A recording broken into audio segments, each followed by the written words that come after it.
E nós vamos conversar com a historiadora Denise Dessordi. Bom dia, Denise. Bom dia, Glauco, tudo bem? Tudo certo? Bom dia, De- obrigada pelo convite A gente, novamente. a gente que agradece sua presença. Para quem não lembra ou não acompanhava o jornal Brasil Atual à época, a Denise Dessordi já esteve aqui comentando, inclusive, a época em que o governo federal anunciou a substituição do Bolsa Família pelo programa Auxílio Brasil, alertando para todos os problemas que aquela altura tinha. Alguns pontos foram retirados, inclusive, na votação no Congresso Nacional e acabaram voltando, né, que vai ser o tema da nossa conversa mais adiante. Mas, Denise, primeiro eu queria saber o seguinte: cálculos feitos com base nos critérios da Confederação Nacional dos Municípios indicam que havia 1 milhão de famílias em fevereiro como demanda reprimida ali na fila do Auxílio Brasil, número que chegou a 1.300.000 em março, né? E aí a gente vê que nesse grupo tem 8 mil famílias em situação de rua, outras 233 mil que têm filhos com até 4 anos de idade. É uma espécie de sigilo não oficial, inclusive, sobre o número de brasileiros que foram habilitados para o Auxílio Brasil e que na prática ainda não estão recebendo o benefício. Como é que você analisa essa situação, Denise? Glauco, assim, a situação da fila do cadastramento e da implementação dos benefícios do Auxílio Brasil, elas estão bem na dimensão daquilo que nós já vínhamos conversando, né? A forma como está sendo feita e como foi planejada a transição de um programa para o outro foi bastante obscura, no sentido de que não haviam muitos dados disponíveis, o CadÚnico, que é o sistema de cadastramento para os governos do programa federal, também já estava paralisado, né, basicamente inoperante. A gente tem o Sistema Único de Assistência Social também paralisado e passando por um processo de desmanche bastante acelerado e intenso também. Então, é uma situação que é terrível ainda, além desse número, que é um número estimado, se fala também na permanência de uma fila da fila, né? Ou seja, as pessoas que nem conseguiram acessar ainda os trâmites para sequer conseguir realizar o cadastro para serem avaliadas para ter ou não o benefício. E a maioria dessas pessoas, como você mesmo mencionou, o perfil delas, quando a gente olha mais de perto, a gente vê também que essas pessoas elas estão na fila muito por um processo de desmanche dos mecanismos de busca ativa, né, da assistência social que poderiam fazer o atendimento, né, aquilo que nós também já havíamos comentado e temos denunciado frequentemente, que é o desmanche e a paralisação dos centros de referência de assistência social, né, dos CRAS e dos CREAS, ou seja, como está sendo feito isso e também mediante a proposta do governo de autocadastramento por meio do aplicativo, né? Ou seja, se as pessoas elas têm ou não acesso a isso, como isso está se configurando, né? Infelizmente, não há muita novidade no sentido de que nós já esperávamos que algo assim fosse ocorrer, e é uma situação de crise social. Nós temos uma fila tão grande, o programa basicamente paralisado, ninguém sabe muito bem como está o número de cadastros e o que vai acontecer com essas famílias, né? São pessoas que estão em situação extremamente vulnerável.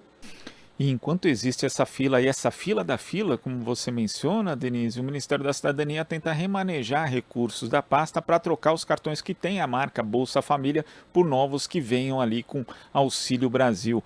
Um documento obtido pela Folha de São Paulo mostra que esse montante, inclusive, estaria na casa de 130 milhões de reais, que mostra que não é exatamente uma prioridade do governo zerar essa fila, nem essa fila da fila. Não, não é uma prioridade, infelizmente, eu diria que é uma situação de calamidade, assim, uma questão de prioridade de alocação de recursos, né? Ou seja, você tem um limite de atendimento no programa, não atende a fila, e agora a proposta de troca dos cartões, né? A proposta de troca dos cartões, a meu ver, ela pode ser interpretada a partir de duas perspectivas. A primeira delas é uma ideia de associação de marca, né? Ou seja, uma tentativa de fazer uso dos méritos e das conquistas do extinto, né, do finalizado programa Bolsa Família e associar o Auxílio Brasil a esse governo, né? Essa é uma discussão que precisa ser feita com calma, com bastante cuidado, porque os programas de transferência de renda em si, eles têm a sua efetividade, eles têm um planejamento, e nós já vimos com o Bolsa Família, quando ele existia, que são programas que funcionam quando operados em conjunto com uma série de outras políticas e programas sociais, né? Por exemplo, quando a gente pensa na garantia do acesso à alimentação, enfim, uma série de mecanismos que sustentavam o Bolsa Família que agora também estão sendo desmanchados. A tentativa de utilização dessa premissa de justiça social, de acesso à alimentação por esse governo, ela também é esvaziada com essa tentativa de associação de marca, né? Ou seja, dessa ideia de dignidade humana, ela se perde também por um uso eleitoreiro ou uma tentativa de utilização da associação de marca agora com a troca dos cartões. Um outro ponto importante é que as matérias que circularam, esses dados e as notícias sobre a troca do cartão, têm relatado a justificativa do governo de troca dos cartões para ampliação das funcionalidades e das possibilidades de uso do cartão pelos beneficiários, né? E dentre essas funções, a gente vê que está amarrado ali a ideia do empréstimo do crédito consignado, né? Ou seja, quando a MP do Auxílio Brasil surgiu e depois quando o texto foi aprovado, na MP original estava prevista a possibilidade de empréstimo consignado para os beneficiários de até 30%. Ou seja, depois isso caiu, né, teve muita mobilização social, esse tema ele ficou de lado, o Auxílio Brasil foi aprovado e em março desse ano foi publicada uma medida provisória, uma MP, que foi agora prorrogada até dia 15 de julho, que prevê ainda a ampliação dessa margem de empréstimo de 35% a 40%, né? Então, isso amarra para a gente todos esses pontos da fila, da tentativa de associação de marca, mas indica também o objetivo do Auxílio Brasil, né? As coisas vão ficando mais claras agora com o passar do tempo, né? Um programa de financiarização completa do acesso a todos os direitos sociais, né? Ou seja, o desmanche completo. É péssima a proposta de associação do crédito consignado, de disponibilização, porque além dos beneficiários do Auxílio Brasil, também estão inclusos nessa MP os beneficiários do benefício de prestação continuada, o BPC, e a gente tem um cenário se desenhando de endividamento das famílias no longo prazo, né? Ou seja, mesmo quando nós pensamos na perspectiva dos valores, os R$ 400, esse valor ele some mediante a perspectiva do empréstimo, né? E se aproxima, quando a gente faz a conta da possibilidade de desconto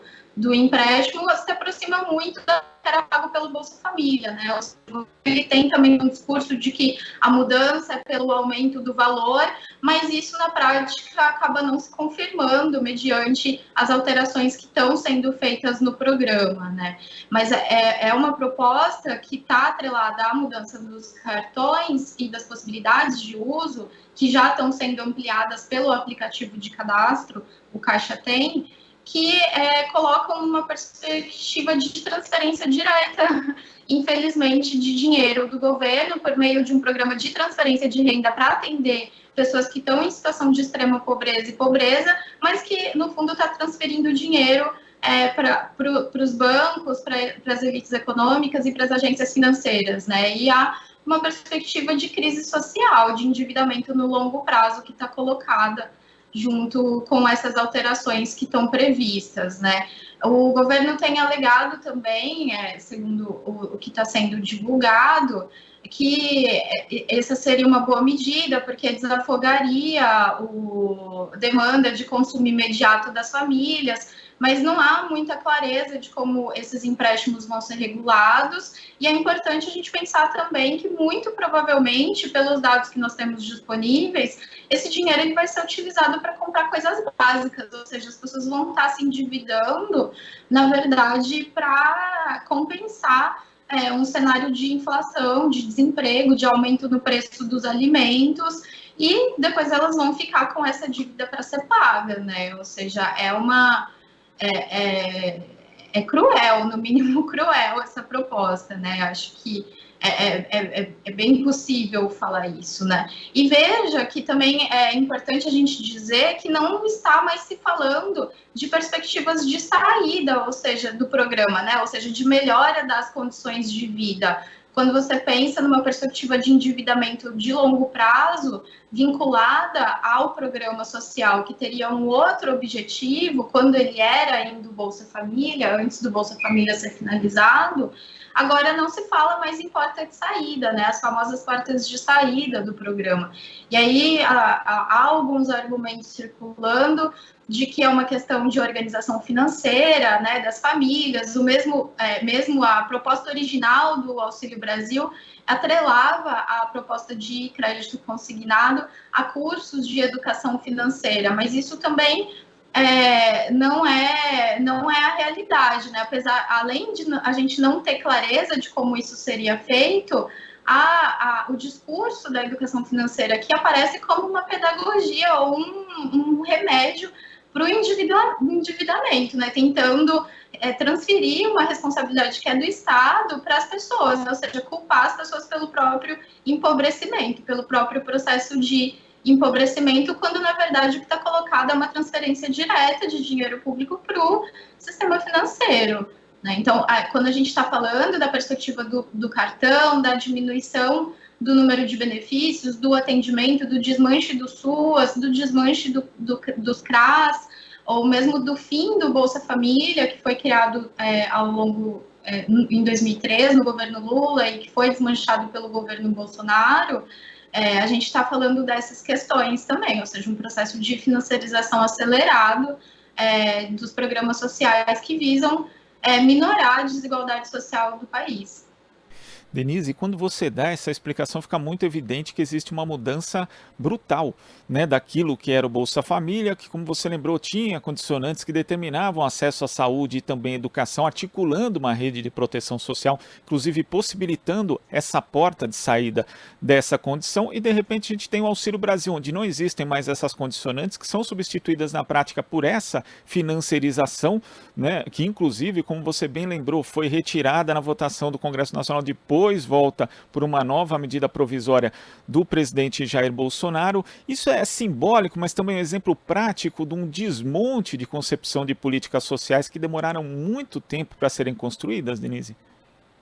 Sim, com certeza, né? É possível dizer que os programas sociais agora eles passam a ter um diferente significado, né? Ou seja, a coesão social ou o entendimento social que foi construído desde o início dos anos 2000, pelo menos, para resumir, né, ele não existe mais, né? E isso também está muito conectado com um empobrecimento generalizado dos trabalhadores, né? Ou seja, a gente teve um aumento muito grande das pessoas que estão em situação de pobreza e que podem solicitar os benefícios do programa, né? Basta a gente pensar também no que foi a transição do auxílio emergencial para o próprio Auxílio Brasil, né? Na época se estimava que dos 39 milhões de beneficiários do auxílio emergencial, 22 milhões não seriam incorporados ao Auxílio Brasil. Então, a gente tem margens ou parcelas da população que também não estão cobertas. E sem planejamento, com o fim do Bolsa Família, é muito difícil a gente pensar numa perspectiva de desenvolvimento social e de planejamento de minoração das desigualdades no longo prazo, né? E fica muito claro que o Auxílio Brasil, ele também não tem um objetivo de médio e longo prazo, ou seja, é um programa imediato para mudar essas concepções, mas que não necessariamente vai estar articulado a outros programas, a outras iniciativas que vão permitir um desenvolvimento social ou cidadão ou que resgate determinadas possibilidades de mobilidade social, tal como o governo tem anunciado, né? É um cenário bastante alarmante, para dizer o mínimo. E Denise, você tem pesquisado sobre como os movimentos sociais têm se mobilizado e construído respostas para esse cenário de desmonte que a gente vive hoje, com iniciativas como, por exemplo, as cozinhas solidárias. Queria que você falasse a respeito dessas alternativas que estão sendo construídas ali na base e como elas podem servir de modelo para políticas públicas do setor. Obrigada, Glauco. As cozinhas solidárias, né, eu tenho me dedicado a observar agora na casa de Oswaldo Cruz e também a partir da minha pesquisa na FEFELET, como as cozinhas solidárias elas estão rearranjando e pensando a partir das suas atividades, projetos de longo prazo para as políticas públicas, também para o desenvolvimento social, mas também para forjar um novo tipo de coesão social para aquilo que a gente está entendendo sobre a importância de existirem programas de transferência condicionada de renda, a importância de que a gente consolide o acesso aos direitos sociais. E é interessante quando a gente pensa, por exemplo, nas pessoas que estão na fila de espera do cadastro, quem está atendendo essas pessoas, distribuindo alimentos, quem está conversando com essas pessoas mediante o completo desmanche do SUAS, são os movimentos sociais, né? Não só o MTST, mas com as cozinhas solidárias e as atividades de base, mas também entidades religiosas, progressistas, que se colocam na rua e que vão conversar com essas pessoas. Então, nós temos, de certa forma, uma outra ou uma perspectiva de solidariedade social que também está se formando em meio a esse cenário de crise, né? Ou seja, como a gente está organizando e lidando com essas questões. Então elas podem, inclusive, virar tema, aliás, deveriam virar tema nesse processo eleitoral de 2022 para justamente inspirar possibilidades de iniciativas e parcerias mesmo entre movimentos sociais e também instâncias governamentais? Sim, tudo indica que esse trabalho que tem corrido mais junto à base, vamos falar assim, né, as pessoas que estão na rua, que estão ali todos os dias, em meio a esse cenário de crise, lidando com ele, elas estão bastante a par de tudo o que está acontecendo, estão conversando com as pessoas, e há ali uma perspectiva de solidariedade social que pode auxiliar na construção de um projeto de sociedade que avance mais, que consiga acelerar um processo de recuperação desse cenário de crise, mas que também consiga colocar outros projetos que provoquem mudanças mais estruturais, no nível mais estrutural no médio e longo prazo também. Com certeza é interessante que a gente passe a ouvir essas pessoas e o que está sendo feito ali. Sem dúvida. Denise, queria agradecer demais a sua participação aqui no nosso Jornal Brasil Atual de hoje. Muito obrigado, até a próxima. Obrigada, até. Conversamos aqui com a historiadora e pesquisadora dos programas de pós-doutorado do Departamento de Sociologia da FEFELESH USP e da Casa de Oswaldo Cruz, Fiocruz, Denise Dessordi. Você está ouvindo Jornal Brasil Atual. As notícias que os outros não dão.